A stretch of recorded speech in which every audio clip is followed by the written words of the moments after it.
Pria yang mengaku sebagai paranormal ini menunjukkan bakatnya di kantor polisi.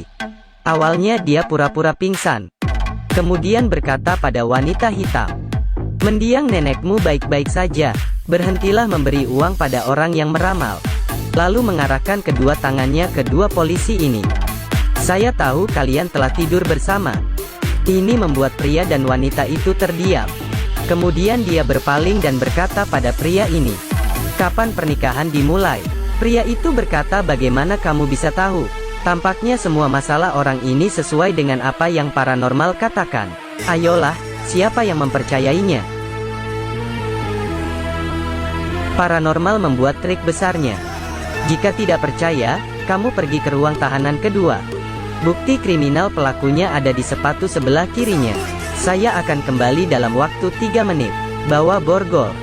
Beberapa menit kemudian, benar saja, bukti ditemukan di sepatu kiri penjahat. Lalu apakah orang ini benar-benar hebat? Cerita harus kembali ke 1 hari sebelumnya. Louis dan pacarnya sedang bermain game. Secara tidak sadar melihat wawancara di televisi, dan melalui setiap detil di televisi menemukan manajer adalah pelakunya. Karena ada hadiah untuk orang yang memberi petunjuk. Jadi keesokan harinya Louis pergi ke kantor polisi. Dan yang pertama dia temui adalah wanita hitam ini. Dari perhiasan dan percakapannya di telepon, tidak sulit untuk mengetahui wanita hitam ini membicarakan hal-hal mistis. Dan terus bercerita tentang neneknya yang meninggal. Dan orang ini adalah yang sebelumnya dikatakan Louis, tahanan di ruang tahanan kedua. Karena Louis yang mengingatkannya, bukti kriminal tertinggal di lengan bajunya. Hanya saja saat itu orang bodoh ini justru menyapukan buktinya ke sepatunya. Benar-benar pria yang ceroboh. Sedangkan orang di depannya ini sedang menghitung. 1, 2, 3. Tampak jelas dia sedang latihan untuk tarian pernikahan. Dan Louis datang hanya untuk mengambil hadiah. Hanya saja kedua polisi ini menganggapnya adalah rekan penjahat. Karena petunjuk yang dia berikan, seolah-olah dia sedang berada di tempat kejadian. Dan polisi pria memegang rambut polisi wanita. Dia mengira Louis tidak melihatnya. Jadi Louis memastikan kenyataan keduanya bukan suami istri, tapi sudah tidur bersama. Sedangkan polisi ini sudah sangat jelas. Sejak awal dia mengira Louis adalah rekan penjahat, dan ingin menahannya di ruang tahanan. Sehingga barulah ada adegan Louis di awal tadi. Sangat jelas dia tindakannya menarik perhatian ketua polisi. Dan mengajaknya ikut bantu menyelidiki kasus penculikan. Jika kamu menyukai cerita ini, tolong berikan like dan tonton terus. Apakah ayahmu setegas dia? Kamu harus menutup mata sebelum makan kue, dan menjawab pertanyaannya. Misalnya huruf mana yang gelap di pintu keluar. Dan misalnya nama apa yang tertulis di lencana manajer. Anak itu menjawab semua pertanyaan itu dengan benar. Dan yang paling sulit adalah, ayah menyuruhnya menyebutkan ada berapa topi di toko ini. Anak itu berpikir, bukankah ini mempersulitku? Namun demi makan kue, anak itu akhirnya menyebutkan semua bentuk topi, dan ciri-ciri orang yang memakainya. Ayahnya adalah seorang polisi. Awalnya dia kira bisa mendidik anaknya menjadi seorang polisi yang hebat. Tapi dia tidak pernah kepikiran.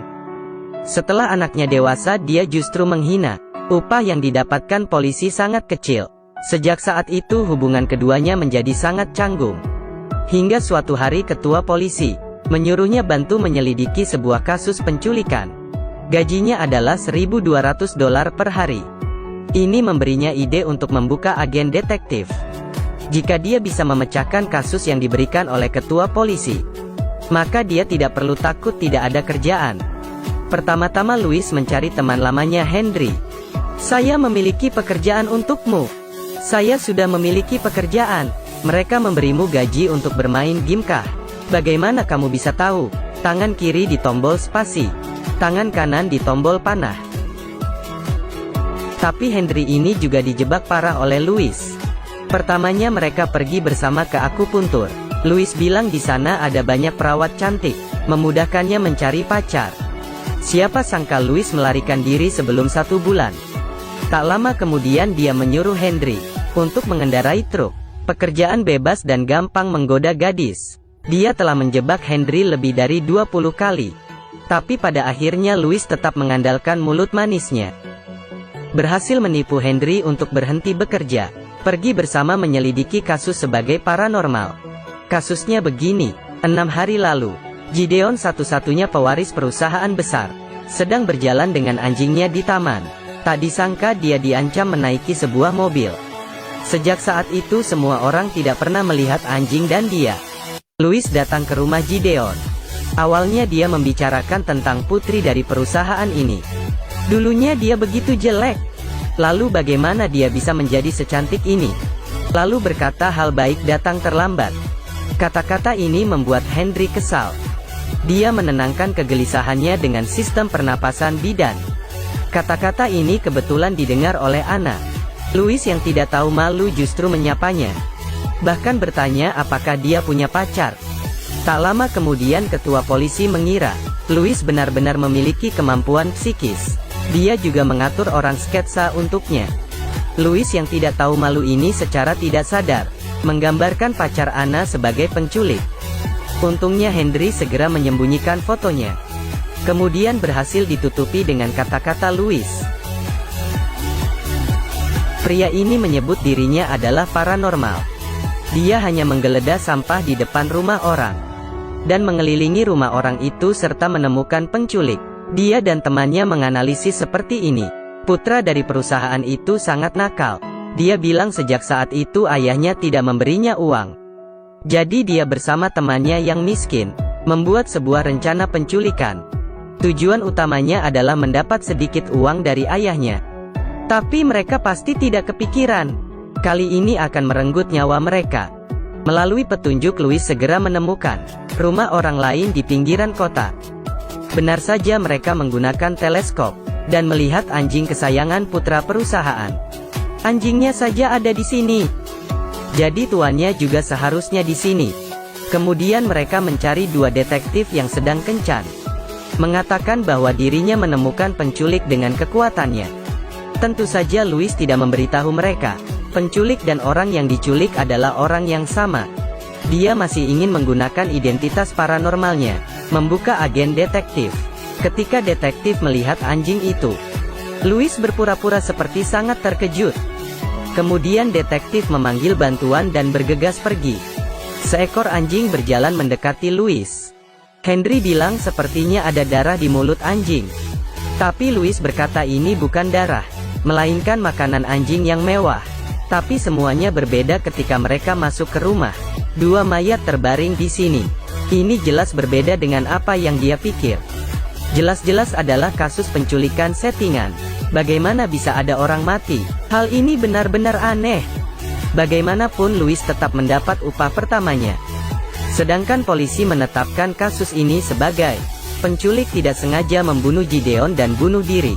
Tapi Louis tidak berpikir demikian. Karena mereka bahkan belum mendapatkan duit, tidak mungkin memulai pertikaian. Tapi ketua polisi tidak mau mendengar penjelasan Louis, dan dengan segera mengusirnya Louis keluar. Sedangkan Louis yang baru saja keluar menemukan kejanggalan. Tangan ayah korban sepertinya terluka. Tapi bagaimanapun dia bukan polisi. Dengan cepat dia dikeluarkan. Untuk memecahkan kasus ini, dia menurunkan egonya dan pergi mencari ayah. Meminta pertolongan ayah. Dan yang paling ayah benci adalah psikolog dan detektif. Dan kebetulan Louis ada di salah satunya. Di saat Louis membicarakan kecurigaannya pada kasus itu, ayah memainkan permainan dulu lagi. Tutup mata.